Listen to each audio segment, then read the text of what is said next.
Hello, boys and girls. It's your favorite math teacher again.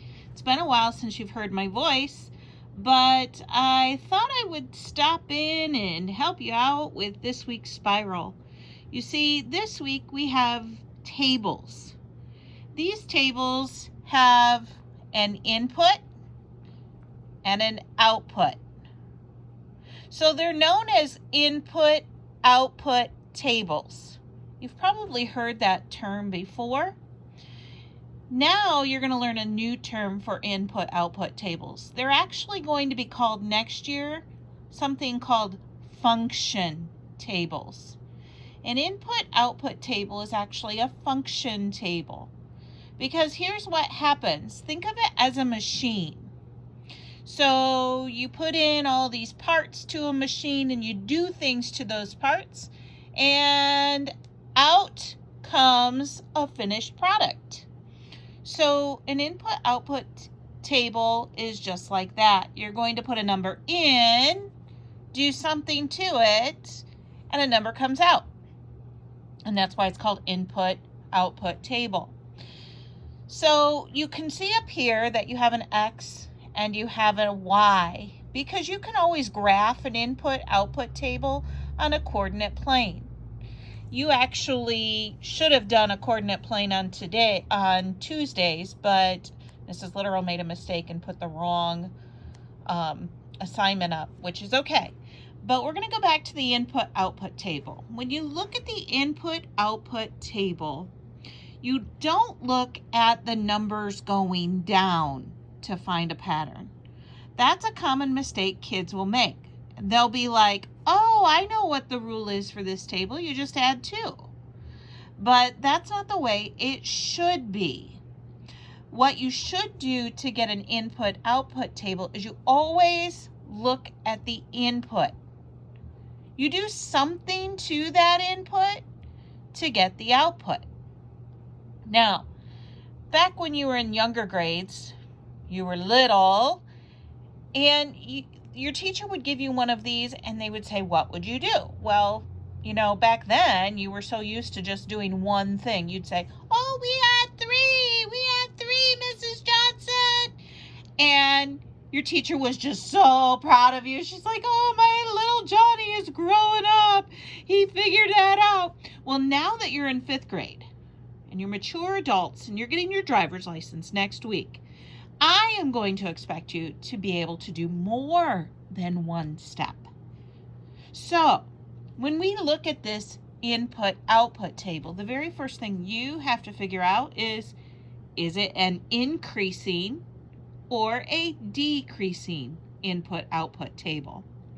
The way to figure that out is, does this 4 get larger as an output, or does it get smaller as an output?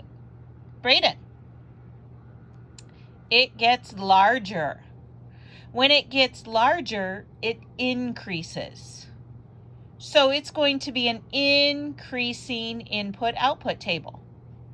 When I look at this one, to go from 3 to 9, it's also going up. So it's also an increasing input-output table. Well then, when you're trying to decide what is it that I'm going to do, the very first thing you will do is you'll figure out what 2 operations are used to increase a number. Let's go to Landon. What 2 operations are used to make a number larger? Kaylee, can you help him out? Addition and multiplication. Well, you're right. And so we're going to focus on just those 2 operations. We may have to use one of the other operations in addition to those, but we have to start somewhere. So we start with those 2 operations. So first you look at which one is easier, addition or multiplication. It's always going to be addition. So we're going to look at that 4 and we're going to figure out, what do I have to add to that 4 to get 11. What are we going to add to that 4 to get 11? It's 7. So we add 7, but then if I look at that next number, 6, if I add 7 to 6, do I get 15? Mario?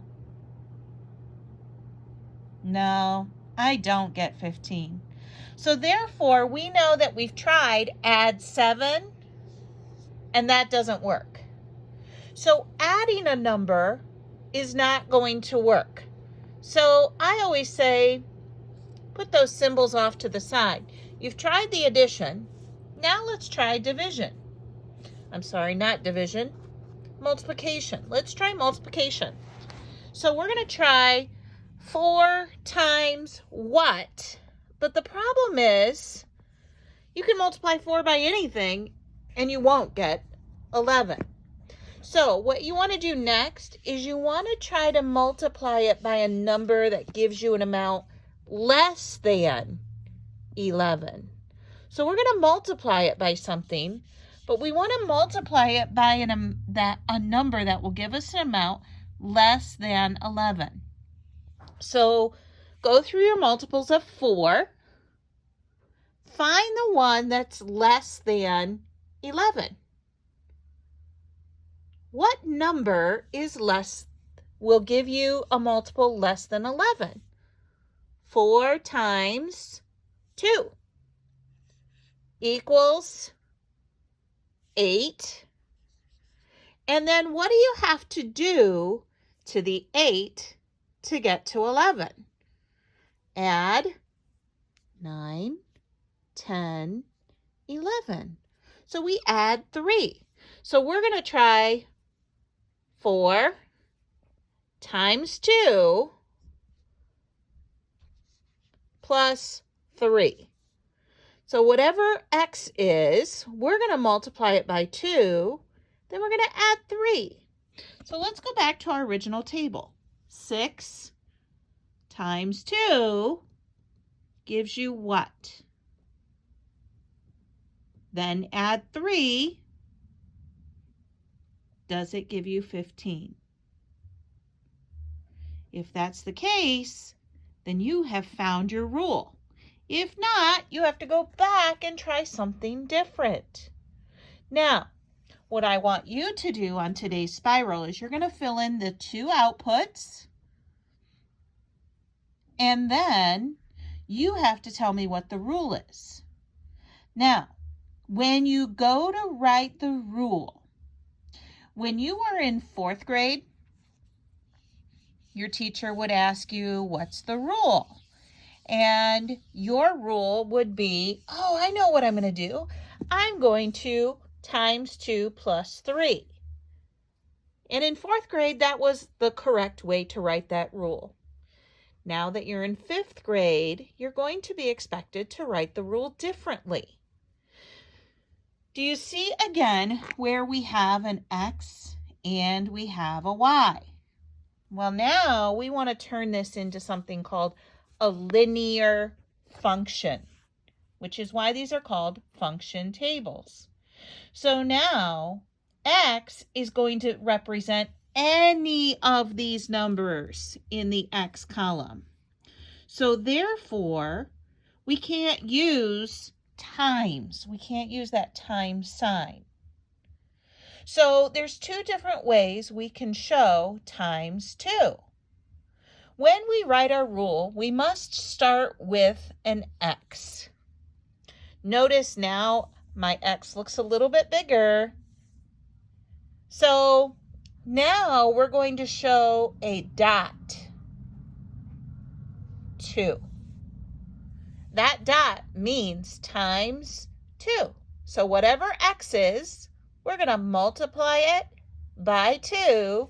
Then we're going to add 3, and we will get y. So that's how you're going to write your rule from here on out.